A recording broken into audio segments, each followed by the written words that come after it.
Welcome back to Market of the Moment. I'm Don Chakowski, the Director of Channel Sales for Fidelity National Title here in Maricopa County. And as always, I am joined by Ms. Sharon Terhune, our Vice President of Sales for Fidelity as well. So last week, we visited back with our Sphere panel from the Prospecting Blueprint that we did on September 6th. We did. And so this week, we're going to be moving on to our phone prospecting panel. We and are. So, and we had such a great group, and I think that there's so many things I love about the phone prospecting side. That's sort of Don's sickness, actually. If you don't know it, he's actually jealous that he's not going to tell you who was on that panel right now because he loves phone prospecting. It's like a disease. It's really bizarre and strange. Well, and the reason I enjoy phone prospecting so much is I just feel like it's the fastest way. Like if I were somebody jumping into the real estate world today, I'm going to want to figure out how to get a paycheck. Right. And while I love social media and I love the branding and I love these other things that we do, they are just a slower process, right? So where you can get on the phone and you can rock the phone for a few hours and hopefully have that fortunate conversation and it takes a lot, right? It takes a lot of practice, it takes a lot of script, it takes a lot of that stuff. But you can have that conversation today and be out showing somebody houses in the next couple of days. Well, and I think truly this is probably one of the prospecting ways of prospecting that truly takes some of the most practice and talent. Not that I don't mean agent talent. I'm just saying talent in how you project yourself over the phone because it takes a lot of practice. It's definitely not for the faint at heart. That's for sure. Yeah, but and I think though that on that note. What I hear a lot of people say is, well, I'm not ready yet. I haven't done this yet. I haven't done that yet. Yeah. And I don't really know what I'm going to say. And what if they say this?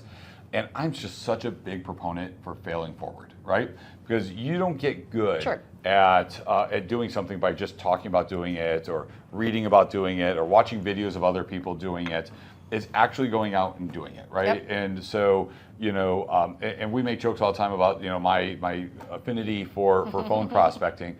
But the reality is, even this, right now we're shooting this video, and I don't know if you remember years ago when we were in our building on Rio Salado, and I would sit there and I would just stutter through everything and try to memorize everything and have to redo it over and over and over again. And then I got a kick in the pants saying, Don, you already know what you're talking about. Just go talk about it. And so if we are taking that problem-solving mentality for our prospective clients, then these conversations shouldn't be super challenging. It's going to take a while, right? It's going to take a little bit practice to get to it. We're going to have to rip some Band-Aids off. We're going to have to go through some things. Yeah. But once we get to that point, then we are going to start seeing the results of it. And it's not that because you and I have been in rooms where people have not been great on the phones. Oh, absolutely. And still setting appointments. Yeah. And trust me, I've heard some over the phone recorded, and I'm like, wow. Right. Yeah. So you don't have to be great at this. You're going to set more appointments if you get great at it, and you're going. Your success level is going to be higher. You are. But you can still have success while you're learning. And so that's what I love about this. So well, and Don, if you've not tuned in, Don hosts a great thing every on Fridays and Smiling and Dialing. Yes. And we're on break until October 20th. So but it'll be coming up. Yep. And we have different hosts on there, co-hosts with me each week. Yeah. A 30-minute Zoom call. If you're not following the Fidelity Agent Network page, certainly suggest. Fan page. Yep, our fan page on Facebook recommends you do because we have recordings of previous calls on there. Yeah. And we talk about objection handling. Sometimes we're able to play recordings of people and talk about the objection handling through that process. And just really help you to have some answers, maybe to some of the questions you didn't know how you were going to have. So. Well, and it's fun because you're not in the hot seat. You're just there watching and hearing the calls and hearing the objections. And, honestly, it all comes down to just, understanding kind of the tone and ways to do that. Yeah. And one interesting thing I think that came out of this panel, I'm trying to remember, and I think it was Monique Walker that talked about it, and that was on this panel, about how setting your tone the same as the person on the phone. So, if somebody answers the phone and they go, hello, then you go, hello. If they go, right, hello, matching their energy. Yeah. Hello. You definitely match their energy on the other end of the line. And that's interesting because that's like 101 right there. Yeah. Just first right out the gate on making those phone calls. So it's kind of interesting. Absolutely, and you know, and I think there's a lot to be said for that, and there's a lot of psychology behind that and all that. And I think Monique did a great job discussing that as well. She did. Well, on this panel we had Monique Walker, as I just mentioned. We had Joe Borland and Frank Girola, and great panel, great dynamic with these three. So how about we take a look, Don, and see some clips here. Yeah, love it. Great question, Don. When I first started in this business, an individual that I really looked up to told me the two most important things, in his opinion, in real estate. It was lead generation. He said, if you can't lead generate, you can die in the vine, and it's being able to convert those leads. So, you know, new agent coming in, I didn't have a lot of money. How am I going to figure this out? If we all look at it today, when you pay for these lead source, whether it be Zillow, Redfin, Trulia, OpCity, whoever it may be, you're looking about 20 to 30% is what it's going to cost you. It's a lot of money, guys. It's a lot of money. I figured, well, how am I going to do this? I said, you know what? I got a little bit of charisma, got some hard work, and fortunately, I got a mouthpiece. Let's get on this phone and make it work. Make it work. So, you know, the strategy I use is, first of all, is you got to get out of your comfort zone. Everybody hates it. Hey, cold call, cold call. So what I first did is I said, hey, man, the definition of cold call is I'm going to call anybody. I'm going to define cold call as anybody that is not expecting my call today. So if I called my wife, hey, that's a call. So I had I psychologically trained myself that, hey, this is not hard, and it's just somebody that's not expecting my call. Write down everybody that you know. I'm like, well, there's like 25 people, right? So who do I not know? Expireds and cancels, for sale by owner, a door knock, just listed, just sold. And guess what? It's free, right? I didn't have any money to invest. So it was a very, very easy way. So I love talking about prospecting because, you know, for those of us who don't have a trust fund, right? For those of us who are not independently wealthy, guess what? You can become that. You can create your trust fund. I mean, it's amazing, right? We can make more money than surgeons, attorneys who go to school for decades. It's absolutely amazing. So going back to rapport, the first 5 to 10 seconds of a conversation with a cold call is going to be your most important, right? So what do? You want to go ahead, you want to match their level of emotion, and you're obviously not mirroring because you're on the phone, but you're going to repeat their greeting. So let's just say, for example, you're calling an expired, right? And they're like, hello. You say, hello. Relax. And then you got, like, you know, the chipper, hello.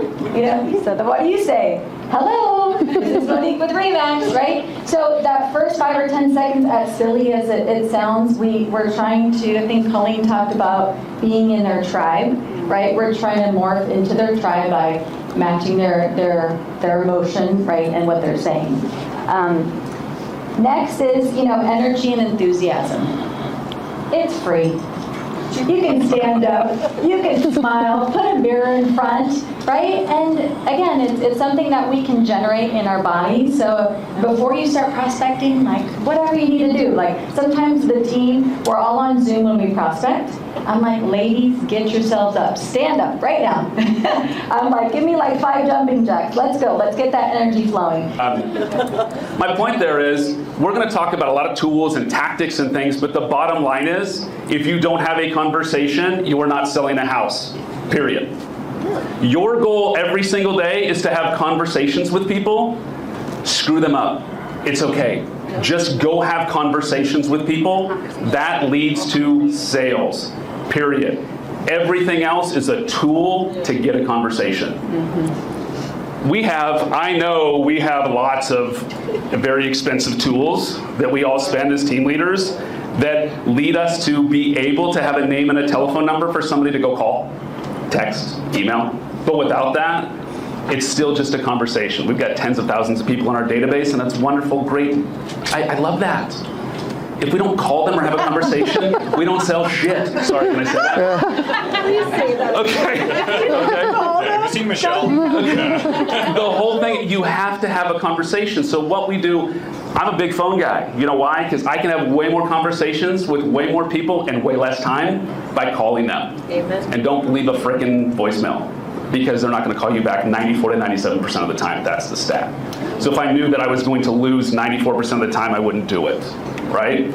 So make your phone calls. Now, we talk about expertise and role play. We role play twice a week. Can you change that to 5 days a week to keep up with money? But we role play. Our team role plays for 45 minutes to an hour and a half twice a week. I do one-on-ones with people as well, because we want to get them better at those conversations so they convert at a higher level. But we've got, I'm going to talk about an agent on our team, brand new. She's been in the business a year now. First 6 months, she didn't sell crap. Love this lady. She's, I think, 58, 59 years old, third career, whatever it is, raised kids. She's fantastic. She's our highest producer. I think she closed 6 houses last month, because you know what she does? Hi, this is Dawn. Borderland Real Estate Team. She gets on the phone for an hour every day, religiously. She came in, she was just on vacation. She came into the office yesterday, she's like, oh, I gotta make my calls. Oh my gosh, so my favorite subject. They did such a great job discussing it all, and I love it. So and thank you to our panelists, and I really appreciate everything they did. Yep. Hopefully, if you weren't able to make the event, there's some value for you here watching this. If you want more, then you should be reaching out to your Fidelity sales executive, and we can really help to drill these things down for you and make sure that you're in the room with the right people, getting the right scripts, having the right conversations, and connected with the right data. Well, and actually, you know what, we didn't even talk about this last week, that we've got some breakout stuff we're working on with some of these folks on digging deeper on some of the subjects that they're talking about. So if you do have an interest, just private message or get a hold of Dawn or your Fidelity sales executive and find out when they are. Like if you want to get better at phone prospecting or farming or sphere of influence, whatever it is, we're going to have somewhere that we can help direct you to. Yeah, and so those will be starting mid-October, and they'll be running through mid-November. So which is great.